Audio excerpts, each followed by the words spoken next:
Well, we're in our fourth week of Everyday Courage, a series on saying words that take courage. And today is saying no. I think we still have I love you and something else I can't remember, being authentic. So I was thinking about how I'm in the unenviable position of preaching on the word no. I mean, the word yes actually has its arms open like this, right? But the word no has a zero in it. I mean, nobody in here wants to hear no when they're asked the question, right? No to me is like the auntie I had who wouldn't allow us to sit on the couch unless there was that plastic covering. And yes, was like the uncle who handed us chocolate bars behind his back so our mothers didn't see it, right? There's a difference. So because I'm behind the 8 ball on this and I have to preach on this word no, I thought I'd start with this video that is going to kick us off. It's only going to be on this screen, so you all are going to have to move over if you want to see this video. This screen is having trouble. So here we go. Let's roll this. Did you have a good Christmas? Yeah. Do you love your mommy? Yeah. Do you love your daddy? Yeah. Do you love your Uncle Gavin? Yeah. Do you love your grandparents? Yeah. Do you want $1 million? Yeah. Do you love your Duffy? Yeah. Do you want to go nine-nine? Yeah. Do you love bath time? Yeah. Is there anything you like? Yeah. So I figured if I start with that, you won't remember anything I say, and I will have won anyway. Why does a child say no? Somebody asked me this in preparation for this sermon. Why is it so easy? Maybe it's one of a few words this child knows. But I think it is because it's something this child can control. It's her power, or his power, I don't know the gender. You see, yes leads us on adventures into new horizons, but no gives us power, and that's what I'm betting on for today. There's a source there that is important. I remember being at the airport once. We've all been there. We're lining up to go into the airport and into the airplane, and there was a mom and a child. The mom says, "It's time to go into the airplane now," and the kid says, "No." She says, "You know, we got to go see the grandparents." "Nope." She said, it was one of the most crafty moments in parenting I've ever seen. She says, "The pilot's going to let you fly the plane." The kid says no, and then he caught himself like I caught with the sandwich. "Okay, let's get on," he said. But it's interesting that a child would have that, because in a world where they can't control a lot, they're symbols of power. In Corrigan's book, she says we lose that capacity as adults. We get subconscious about other things.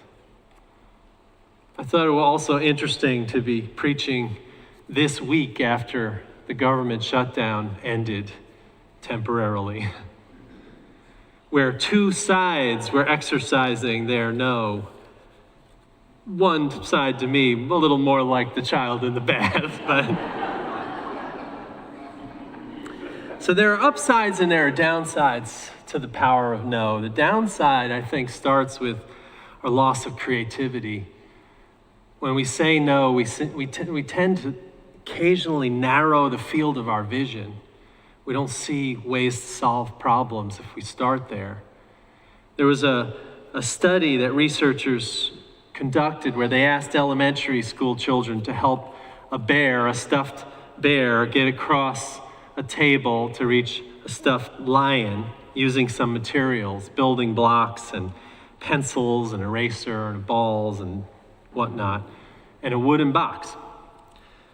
As they studied the children that got older in that scenario got better at the task. So the 6 and 7-year-olds reached the correct solution to get the bear across the table faster than the 5-year-old.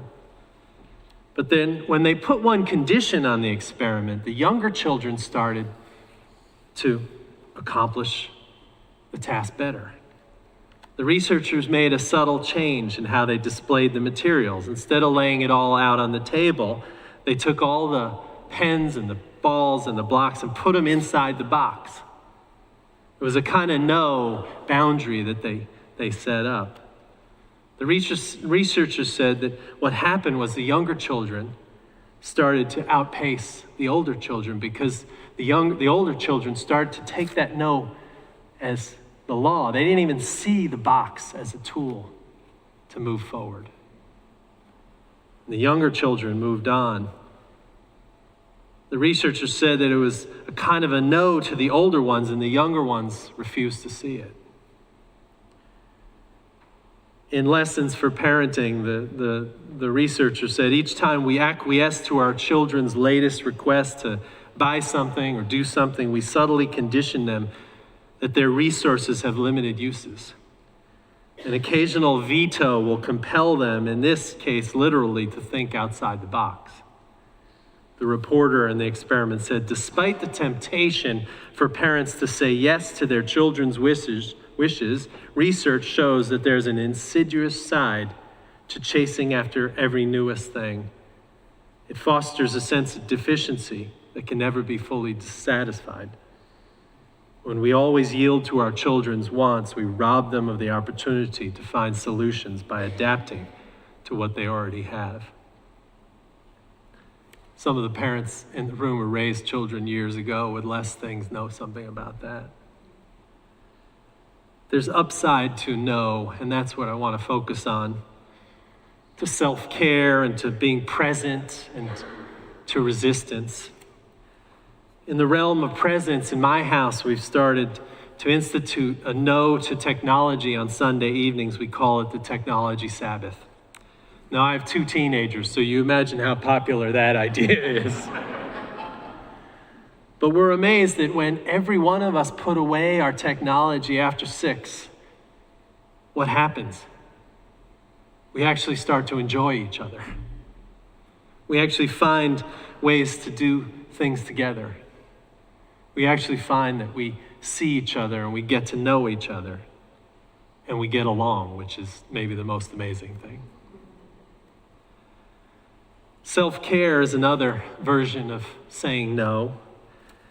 I read a study by Dr. Karen Aviv, a Jewish scholar.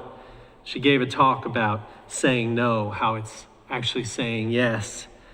She told a story that when she was a professor with 3 classes to teach, she got a call one day from a friend who said, "Can you walk my dog at 2 o'clock?" And she had a class at 3 o'clock. She said, "Yes, I'll do it." And then when she was walking the dog, she just had this feeling of resentment toward the dog and to her friend the whole time. She was pressed for time and she had to get to her students who were waiting for her at 3. The whole thing was aggravating, and she realized that she was saying yes too much. And so in her talk, she asked some pointed questions to us, and especially to the women in the room. She asked, have you ever accepted a job where you didn't get paid but should have? Have you ever told a white lie and felt guilty for saying no to a request for a volunteer opportunity? Have you ever said yes instead of no and felt bad about it? She said the reason we do this is that we have a systemic problem, and it's called people-pleasing, where we look externally for affirmation and acceptance and approval. When we do that, we say yes at the expense of ourselves. We undermine our own integrity and our own value. She said we say yes to the first salary offer, yes to jobs that don't fit. These yeses cut into our authenticity because they bring in exchange affirmation. Saying no is hard because we fear we will not be loved or accepted. Maybe we think we will not get the opportunity in the future. But what if saying no is actually a form of taking control of our lives? stating what we need, seeing that boundaries are good, accepting a form of freedom and liberation that creates space for meaningful yeses in our lives. See, our job as spiritual people is to say no to people who deplete us of our authenticity, to make room for people who see us for who we are. Dr. Karen Aviv wrote 10 commandments for saying no, and I want to share them with you. They go like this. 1, I have more choices, including no. 2, I will be truthful and authentic. 3, I will ask directly for what I need. 4, I will live without resentment. 5, I will honor my need for rest. 6, I will not apologize for saying no. 7, I will not compromise my integrity to please others. 8, I will not say yes in ways that undermine my own power. 9, I will take time if I feel ambivalent. And 10, I will say yes only when I really mean it. A list of her commandments are available to you with the ushers. Her list creates a boundary around our own authenticity and value in a way that is self-care. It's such a simple way of balancing these two words that we learn as children, yes and no. Those boundaries continue in more serious ways. When I said to my teenagers today, I'm preaching on the courage to say no, they both independently said, you mean consent? See, these kids grew up in our sexuality program here. They know the meaning of sexual ethics and boundaries. When they hear that word, they understand the power of it. Saying no to the distractions means being present to who and what is in front of us, living the lives that we are given by God to live. No is also resistance, and maybe most important to me, no is resistance in saying no to paradigms that create oppression. As clergy, I've been involved in recently thinking about this seriously through our racial equity work and in my participation at Faith Forward Dallas at Thanksgiving Square. Last week, we put out a statement about celebrating Martin Luther King to the city. We said we can't just lean on King's image to feel good about ourselves, but we have to rectify the issues in our society that look like militarism, militarizing borders for financial gain and building prisons for the prison industry and other such situations that we are complicit with.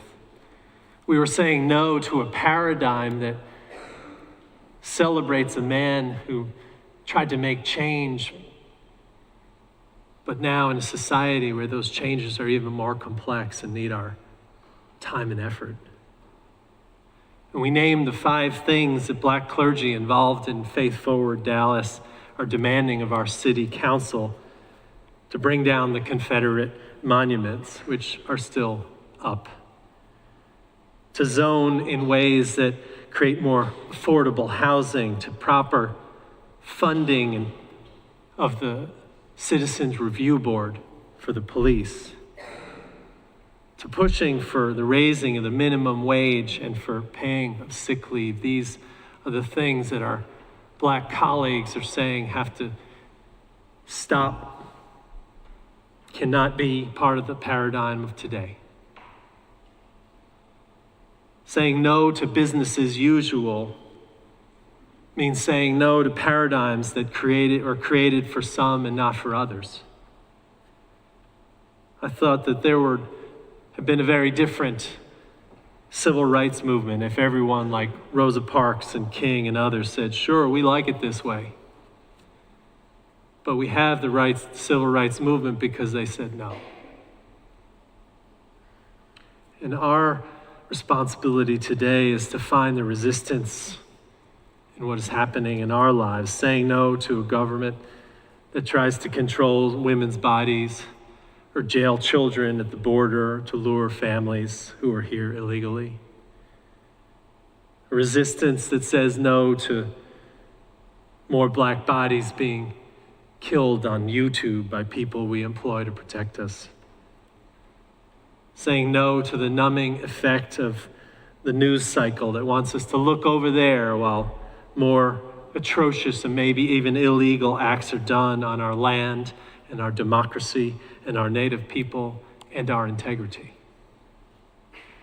Our times call us to use a big no in so many ways. We must, if we will resist these things, exercise the little no's so we can not allow these assaults on our integrity and spirits to continue. I've been remembering Reverend Robert Rabel a lot this week, mostly because I was handed an award yesterday with his name on it for being a good minister in North Texas. I don't know if that's actually true, but the jury's out. Last service, I said, the jury's out. Somebody yelled, no. I appreciated that, but let's be honest. Rabel ran this church for 22 years, and he knew that building up the church meant balancing a lot of yes and a lot of no. He put his ministry on the line in 1945 when he said to his board that they should integrate the church or he would resign. He put his name on editorials that said integration must happen in the Dallas schools 20 years before the Dallas schools were ready to integrate. He said, and I quote, "We build the church because we want to grow and mature with things of the Spirit, because we want to possess the values, human and divine, which this church can inculcate in us and in our children." And having read almost all of his sermons, I know what he meant, that in part to grow and mature and possess the values that are both human and divine, we would have to learn to exercise the no muscle so that we can be containers for that power that that little child knew in the bathtub. I know from reading Rabel's papers that he knew that it takes a special courage to keep intact our integrity, to put away the distractions and to be present to the people in front of him, and to resist the headlong tumble of going along with the way things are because they are comfortable for the powerful. So today isn't no day. I will give you a permission slip to say no in any way you want, but I'm going to have you sign a liability that I'm not responsible for the outcome.